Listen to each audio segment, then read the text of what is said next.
കടുങ്ങല്ലൂർ പഞ്ചായത്തിൽ ജൽജീവൻ പദ്ധതിയുമായി ബന്ധപ്പെട്ട് പൊളിച്ച റോഡുകളെല്ലാം സഞ്ചാരയോഗ്യമാക്കണമെന്നാവശ്യപ്പെട്ട് SDPIയുടെ നേതൃത്വത്തിൽ കടുങ്ങല്ലൂർ എടയാർ റോഡ് ഉപരോധിച്ചു. ഉപരോധ സമരം SDPI കളമശ്ശേരി നിയോജകമണ്ഡലം പ്രസിഡന്റ് സാദിഖ് ഏലൂക്കര ഉദ്ഘാടനം ചെയ്തു.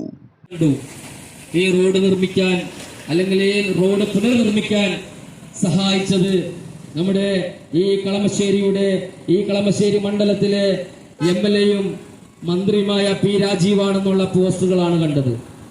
നിങ്ങൾക്ക് വിവരാവകാശത്തിൽ നിങ്ങൾക്ക് ഒരു പേപ്പർ വെച്ചാൽ നിങ്ങൾക്ക് മനസ്സിലാവും അവിടെ പണിത റോഡുകൾക്ക് ഒരു രൂപ പോലും P. രാജീവിന്റെ ഫണ്ടിൽ നിന്നും അനുവദിച്ചിട്ടില്ല എന്ന്.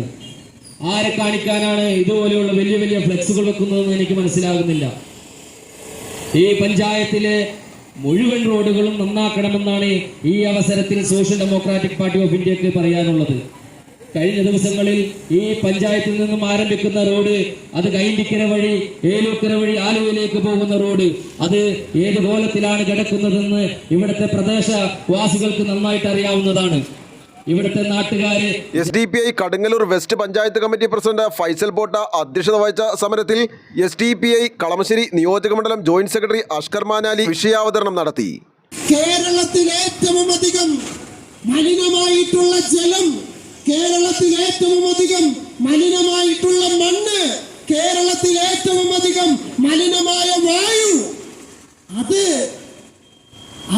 അധിവസിക്കുന്ന അത് ഉൾക്കൊള്ളുന്ന ഒരു പ്രദേശമാണ് ഈ കടുങ്ങല്ലൂർ പഞ്ചായത്തിലെ ഈ തൊട്ടടുത്ത പ്രദേശങ്ങള് എന്ന് പറഞ്ഞാൽ ഒരു തരത്തിലും ജീവിതം മുന്നോട്ട് പോകാൻ കഴിയാത്ത പെരിയാറിനെ ഇടുക്കിയുടെ മലനിരക്കുകളിൽ നിന്നും തെളിനീരുറവയായിട്ട് പുറപ്പെടുന്ന പെരിയാറ് ഈ പാതാളത്തേക്ക് വരുമ്പോൾ നിങ്ങൾ കാണണം. 380 കമ്പനികൾ പ്രവർത്തിക്കുന്നതിന് 100ഓളം കമ്പനികള് red category കമ്പനികളാ.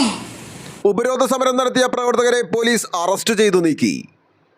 News desk Aluva.